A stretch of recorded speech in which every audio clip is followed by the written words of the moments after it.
The envelope slipped under Carla Ruiz's door like a thief in the night.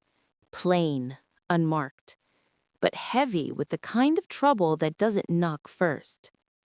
On the floor of her small kitchen, where the linoleum peeled at the corners like tired wallpaper, Carla just stood there, staring at it. She was 38, a mother, a fighter, a woman who had learned that survival doesn't come easy, not when the world keeps taking pieces of you and calling it love. The clock blinked 11:47 p.m., another night she should have been sleeping. Instead, she was alone, except for the hum of her refrigerator and the sound of rain outside, whispering her name. Sound of soft rustling, envelope being picked up. Her fingers trembled as she tore it open. One sheet, official-looking, stamped, cold. Eviction pending, tenant, Carla Ruiz. Address, Skyview Towers, Penthouse 14A. Rent overdue, $5,000. Low thud. Heartbeat sound begins faintly. Carla blinked once, twice. Skyview Towers. She'd never been there. Couldn't even afford to walk into the lobby of that glass giant downtown where the rich parked their secrets. And yet, there it was.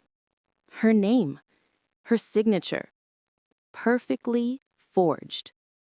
She sank to her knees, the paper trembling in her hands.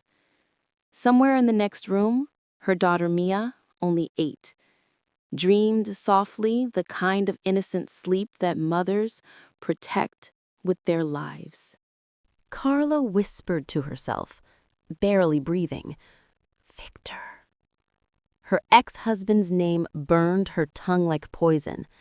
The man who had promised forever and left her with nothing but debts and broken promises. The man who had vanished 2 years ago with their savings, their security, and every ounce of trust she'd ever had in love. But this was different. This was deliberate. A trap wearing her handwriting. Music shifts, low-tension strings building slowly. Carla stood, her reflection ghosted in the kitchen window. Tired eyes, hair tied up, the kind of woman who looked 10 years older than she was. Her life had been unkind, but her spirit, that was still iron. She folded the notice, pinned it to the fridge with a magnet shaped like Mia's first-grade drawing. 3 stick figures holding hands. A family, back when there was one. The morning came with pale sunlight slicing through the blinds like judgment. Carla hadn't slept. Her eyes were red, but her resolve had sharpened overnight.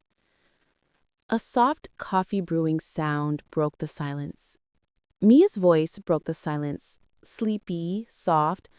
"Mommy, why are you staring at the fridge like it's mean?" Carla turned, forcing a smile. "Just grown-up stuff, baby. Go get dressed for school." Mia giggled, her tiny feet padding away down the hall. When the laughter faded, Carla picked up her phone. Her thumb hovered over a name she hadn't called in 2 years. Victor. She couldn't, not yet. Instead, she dialed the landlord's number printed on the notice. Phone ringing tone, faint static. "Skyview Towers leasing office?" came a woman's bored voice. "This is Carla Ruiz. There's been a mistake. I never signed any lease for Skyview Towers." The reply was flat, mechanical. "Ma'am, the lease is in your name. Signature matches your ID on file. Payment stopped 3 months ago. If you don't pay, eviction proceeds." "But I never—" Click. The line went dead. Sound of distant echo, phone dropping onto counter. Her breath caught. ID on file? That meant more than a forgery. That meant identity theft. And only one man had ever had her documents, her social, her trust. She whispered again, colder this time. Victor, what have you done? By noon, she dropped Mia at school. The kiss lingered, longer than usual, as if some quiet voice told her the world was about to tilt again. At the bank, the same one where she'd closed their joint account years ago, she faced a young teller. Alex, it said on his badge. I need to check for any suspicious transactions, anything linked to Skyview Towers. He frowned, typing. Then his face changed, concern, replacing routine. Ma'am, there's a flag on your account. Notices sent to that address. Overdraft warnings. That's not my address. He leaned closer, voice low. You might want to call a lawyer. Looks like someone's using your name.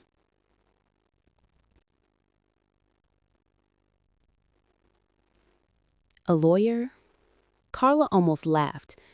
She could barely afford next month's groceries. She walked out of the bank, clutching the papers Alex had printed, transaction histories that felt like small grenades. At the corner of the street, her phone buzzed. Unknown number. She didn't need to guess. The text read, "What's up, babe? Miss me?" She dialed back instantly. Victor! Carla. His voice slithered through the line, smooth, confident. Long time. How's our girl? Cut the act. The lease at Skyview, my name's on it. What did you do?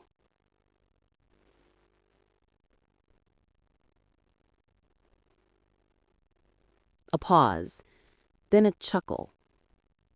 Lease? Must be a mix-up. You always did jump to conclusions. Don't play dumb. Her voice cracked with fury, and something deeper, something like fear. Call me crazy again, and I swear I'll... All right, he interrupted, tone shifting. Don't do anything stupid. Meet me at the old cafe, 2 p.m. We'll talk.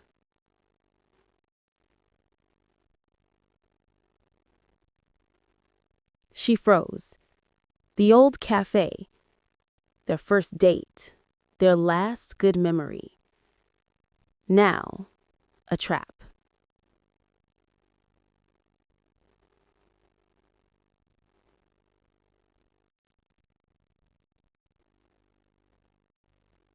She should have said no. She knew it. But she needed answers, proof, something to show the world and the law that she wasn't the criminal here.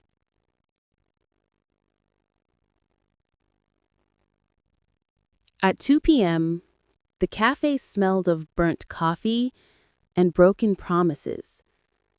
Victor sat in the far corner, back to the wall, dressed better than any man who claimed to be broke. Gold watch, pressed shirt, fake smile.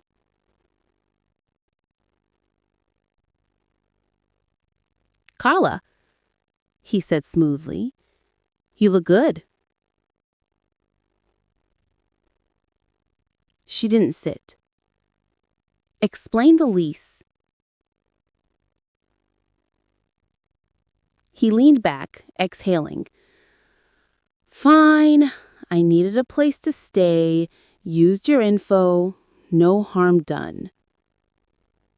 No harm? She snapped. You forged my name. He smirked. Relax. It's covered. Marco's paying. It's business, not personal. Marco? He flinched just slightly. You wouldn't understand. I understand enough, she said quietly. that you're still the same liar.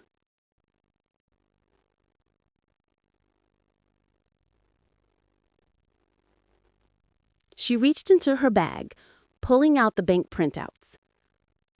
Laundered money, cash wires, offshore accounts. You used me. He leaned forward, his voice a hiss. Keep your voice down. You have no idea who you're messing with. I don't care. Then think about Mia, he said softer now. Courts don't like scandals. Sign the papers, say it was joint. I'll pay you. 10 grand. You think money fixes this? She turned to leave. His hand shot out, gripping her wrist. Tight. Don't, he said. You'll regret it. Her eyes met his, cold and defiant. Maybe, but so will you.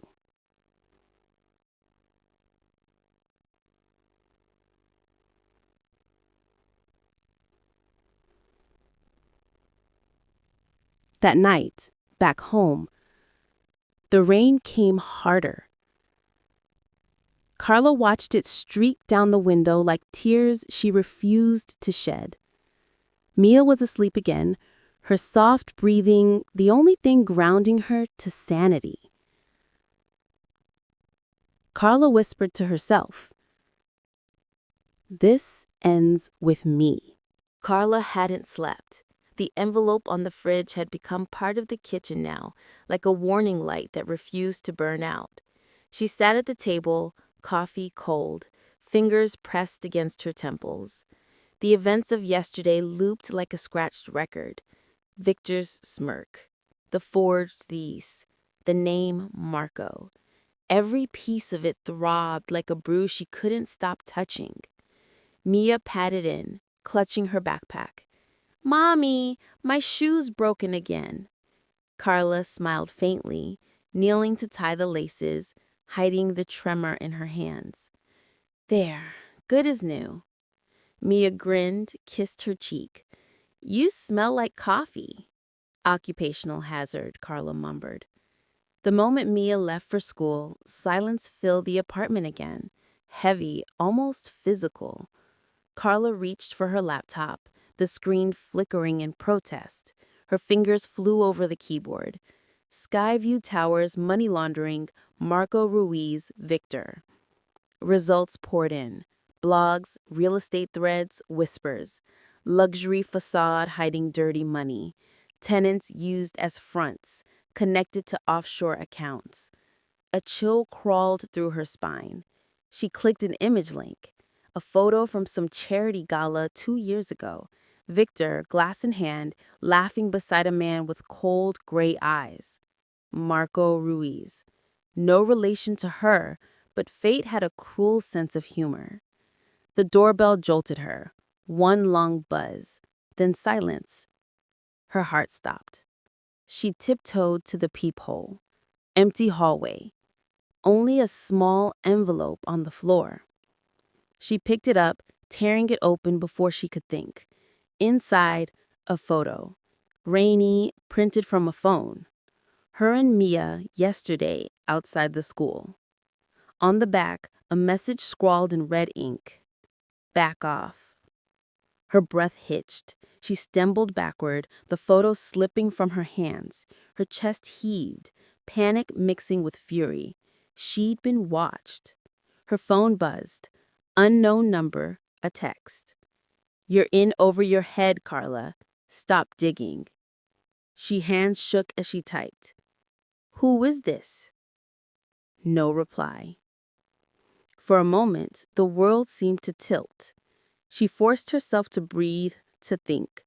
Someone wanted her scared, wanted her silent. She wouldn't give them that. She called the number she'd saved from the article, Elena Vargas, pro bono attorney. It rang twice before a firm voice answered. Elena speaking. This is Carla Ruiz. I think I need your help. Tell me everything, the lawyer said. Carla did.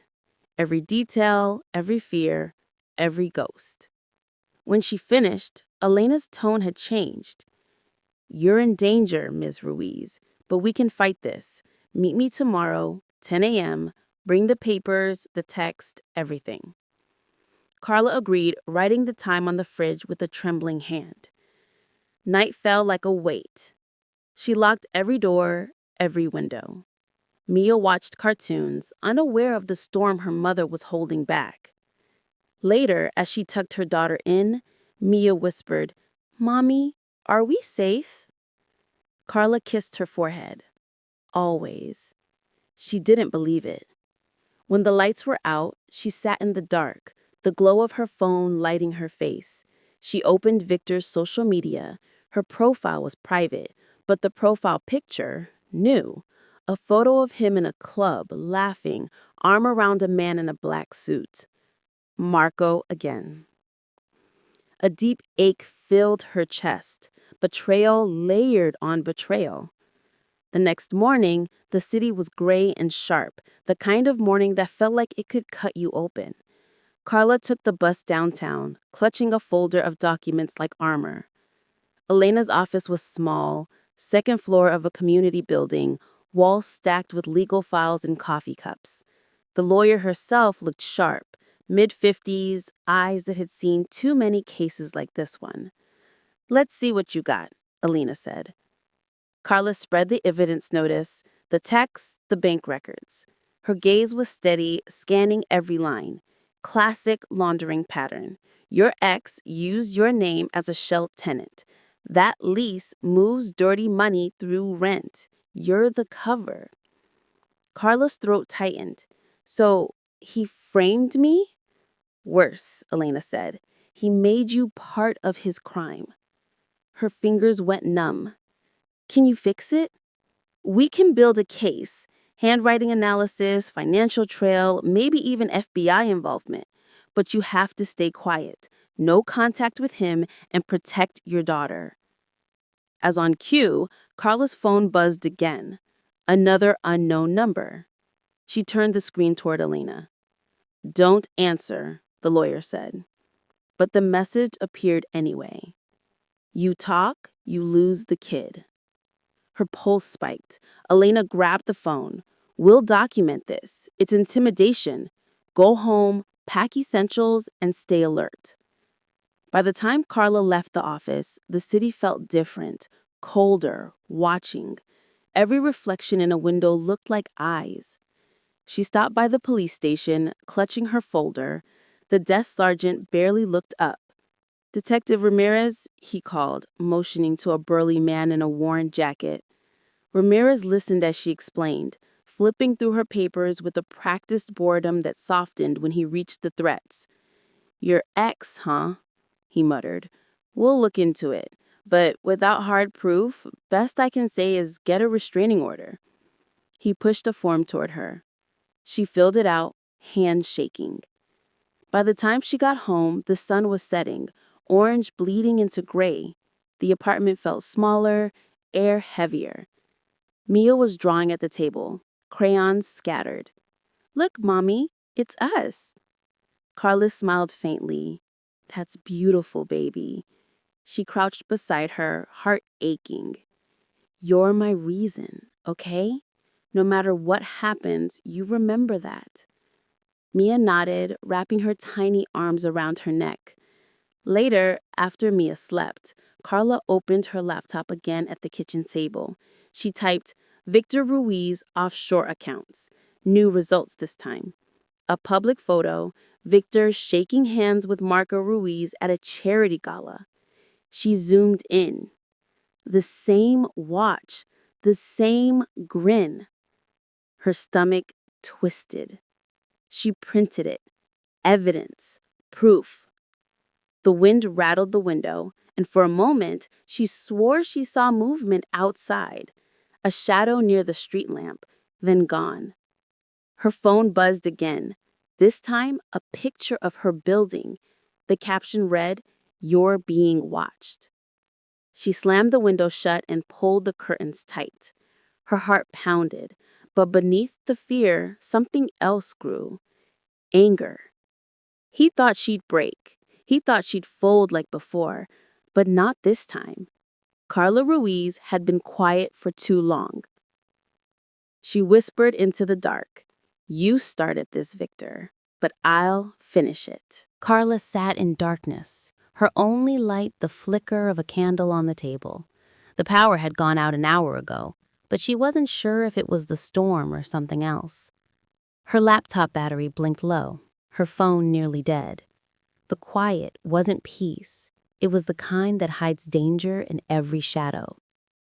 Mia was asleep in her room, clutching her stuffed rabbit like a shield. Carla had checked on her 3 times already, kissed her forehead each time. She whispered the same silent promise, "I'll keep you safe." A sound came from outside, faint crunch of gravel under a footstep. Her body went rigid. She moved slowly to the window, careful not to let the floor creak. The curtain parted just enough for her to see the empty street below. Nothing. Just rain pooling in the gutter, a flickering street light, the echo of her own heartbeat. Then, headlights. A car idled across the street, engine purring. Too long, too still. She turned off the candle. Darkness swallowed the room. Minutes passed. The car finally pulled away, tires hissing on wet asphalt. Carla exhaled, shaky, one hand pressed to her chest. Her phone buzzed, a text, no name. "Stay quiet, or she gets hurt." Her breath stopped. Her eyes darted toward Mia's room. She wanted to scream, to throw the phone, to run, but instead, she sat down, forcing herself to think. Fear is how they win. She scrolled to Elena's contact and typed, "They're watching us. What do I do?" The reply came 2 minutes later. "Stay inside. Lock doors. Police report already filed. We'll push it to federal. You're not alone." Carla put the phone down and stared at the wall until dawn. The next morning, she met Elena again. The lawyer's sharp eyes softened when she saw Carla's face, pale, sleepless, hollow. "They're escalating," Elena said quietly. "This isn't just about money anymore. It's pressure. They want silence." Carla nodded. "They won't get it." Elena placed a file on the desk. New documents. Printed bank transfers. "And look here. One of the transfers lists your name as sender." Carla's chest tightened. "They're setting me up." "Yes, but that also means your ex is sloppy. We can use it." Elena leaned forward. "I'm contacting a federal agent I trust, but until then, you need to move somewhere safe, tonight." Carla's voice cracked. "I can't just disappear. Mia has school, a routine." "A mother's love can't protect her if she's cornered. Trust me, Carla. You move or you risk everything." That night, Carla packed quietly. Just clothes, a few photos, Mia's drawings, documents, the essentials of a life now stripped to survival. She looked around the apartment one last time. The dented fridge, the peeling paint, the magnet shaped like hope. Mia stood by the door, rubbing her eyes. "Are we going on a trip?" Carla forced a smile. "A little one, baby. Just us girls." They drove out of the city, the skyline shrinking in the rearview mirror. The road stretched long and empty. Rain chased them most of the way. Elena had arranged a safe stay, a friend's cabin outside town. Wooded, isolated, quiet, no cameras, no neighbors. For the first time in weeks, Carla exhaled fully. The quiet of the forest was heavy, but honest. The cabin smelled of cedar and dust. A small kitchen, 2 beds, A radio that barely worked. Mia ran to the window, pointing at the trees. Can we stay forever? Carla smiled faintly. Maybe. That night, as Mia slept under a pile of blankets, Carla stepped outside. The cold bit her skin, but it felt real, cleaner than the lies she'd been drowning in. She looked at the stars and whispered to the darkness, "You took everything from me, Victor, but I still have her, and I still have fight." Back in the city, things were shifting. Victor was nervous. Marco's patience was thinning. Carla's refusal had drawn unwanted eyes. Federal, perhaps. Maybe worse. Inside a sleek penthouse office, Victor paced, sweating through his pressed shirt. Marco watched him from behind the glass desk, his gaze like a scalpel. "You said she'd sign," Marco murmured. She's stubborn," Victor stammered. "But she's scared. She'll fold." Marco smiled, slow and thin. "Fear is a tool, not a strategy. You've made her desperate. Desperate people are unpredictable." Victor swallowed. "I'll handle it." "You'll fix it," Marco said, voice calm as a knife sliding from its sheath. Victor left, shaking. He knew what Marco meant. Back in the cabin, Carla awoke to a sound. Tires crunching gravel. Her pulse spiked. She grabbed her phone, whispering into it, "Elena, someone's here." The lawyer's voice came quick and calm. "Stay quiet. Police are en route. Keep Mia hidden." Carla crouched beside the bed, pulling Mia close. The girl stirred, whispering, "Mommy?" "Shh, game time. We're hiding."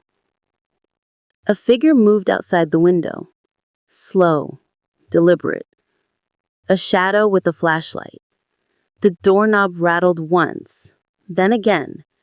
Carla reached for the heavy lamp by the bed, her hands slick with sweat. A knock, then a voice. Familiar. "Carla, open the door." "Victor!" Her blood froze. "Go away," she hissed. "You're not welcome here." "Please," he said, tone trembling. "I just need to talk. Marco's out of control. He thinks you tipped someone off." Carla stayed silent. "I didn't mean for this to go this far. He's dangerous, Carla. If he finds you—" A shot rang out. Loud, shattering the quiet. Victor fell against the door, sliding down. Carla screamed, pulling Mia under the bed. Outside, a car engine roared, speeding away into the night. The world held its breath. Police arrived 20 minutes later, lights flashing red and blue against the trees. Detective Ramirez stepped out, grim-faced. Victor was gone before they could help him. The gunman vanished. Ramirez found Carla pale but steady, clutching her daughter. "You okay?" Carla nodded faintly. "He came to warn me." Ramirez looked at her, eyes full of reluctant respect. "You've stirred a hornet's nest, Ms. Ruiz. But this is enough to bring them in." Days blurred after that. Statements, interrogations, federal agents, Elena by her side through every step. Marco Ruiz, under investigation. Offshore funds traced, shell companies collapsing like dominoes. Carla was finally being believed. But with proof came danger. One evening, Elena's office phone rang. The lawyer's face tightened as she listened. "They know we're cooperating," she said after hanging up. "You can't go back home. Not yet." Carla looked out the window. City lights blinking like distant stars. "How long can I run?" Elena's voice softened. "Until running turns into winning." Carla smiled faintly. Then I'll run faster. That night, as Mia slept in the guest bed of another borrowed apartment, Carla sat by the window. Rain again, her old companion. She whispered to her reflection, "You tried to erase me, Victor, but you just reminded me who I am." She opened her notebook and began to write. Dates, transactions, names, every detail she could remember. A record. Evidence. A mother's weapon. The storm outside grew louder, but Carla kept writing. Every word was a step toward freedom. Every tear that fell onto the page was proof she wasn't broken. She was burning now, quiet fire, controlled but fierce. And she wouldn't stop until every shadow that had followed her was dragged into the light. Carla sat in a dimly lit safe house, the air heavy with coffee and sleepless nights. The walls were covered with documents, printouts, photos, bank ledgers, red string connecting names and faces, a war map drawn by a mother who refused to die quietly. It had been 6 months since Victor's death, 6 months since Marco Ruiz disappeared after the investigation began, and 6 months since Carla decided she would not just survive, she would finish this. Mia was asleep in the next room, her small breathing a rhythm Carla clung to. Every choice she made, every step she took, was for her. Elena's voice broke the silence. "He's resurfaced." Carla looked up. "Marco?" Elena nodded, sliding a tablet across the table. A news article glowed on the screen. Businessman Marco Ruiz spotted in Mexico City after months in hiding. Carla stared at the image, Marco shaking hands with the senator, the same cold smirk on his lips. "He's untouchable again," she murmured. "Not for long," Elena said. "Interpol has the warrants ready, but they'll need a witness, someone who can testify how the fraud was built, how the funds were funneled, who gave the orders." Carla's eyes lifted slowly. "You mean me?" Elena hesitated. "It's dangerous, Carla. Once you testify, there's no going back. They'll come after you." Carla's voice was steady. "They already did." Soft piano builds in the background, a heartbeat of resolution. Days later, Carla sat before a panel of investigators, federal, international, unsmiling. She told everything, every lie Victor told her to sign, every late-night phone call from Marco, every email, every bribe, every fear. Her voice didn't shake once. When she finished, the room was silent. One of the agents leaned forward. "Miss Ruiz, you understand that your testimony could destroy this man's empire." Carla looked him straight in the eye. "I'm not here to destroy him. I'm here to stop him." Scene shift. Dusk in Mexico City. The skyline glows with orange haze, the hum of traffic below like restless energy. Marco sat in a luxury suite, surrounded by empty glasses and unfinished plans. His phone buzzed. Unknown number. He answered, voice sharp. "Who is this?" A pause. Then a voice he thought he'd never hear again.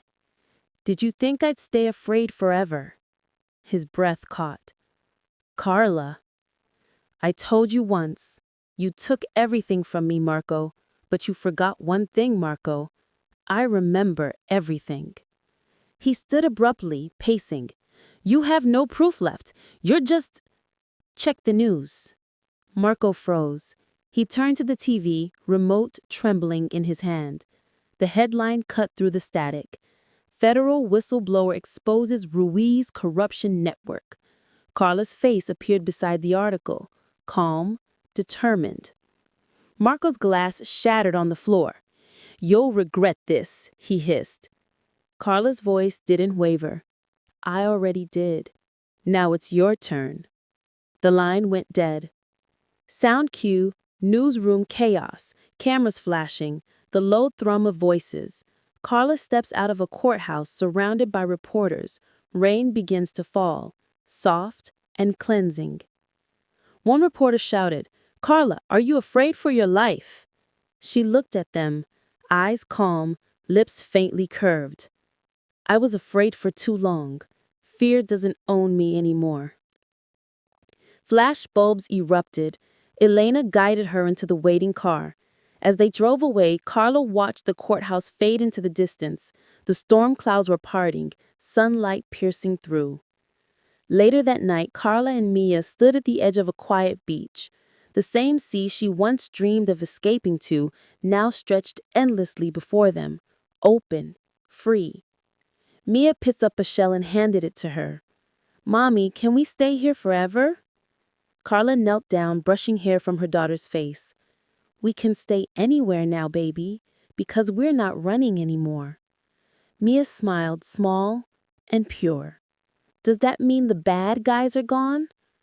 Carla looked out at the horizon, the place where light met darkness. "They're gone," she whispered, "but the lesson stays." Wind softens, ocean waves fade in, serene, cleansing. Carla opened her notebook one last time, the one she started in the cabin. She tore out the final page, crumpled it, and tossed it into the sea. It floated briefly before sinking. Gone, like the ghost she had carried too long. Then she took Mia's hand, and together they walked down the shore, small footprints trailing behind them, washed away with every wave.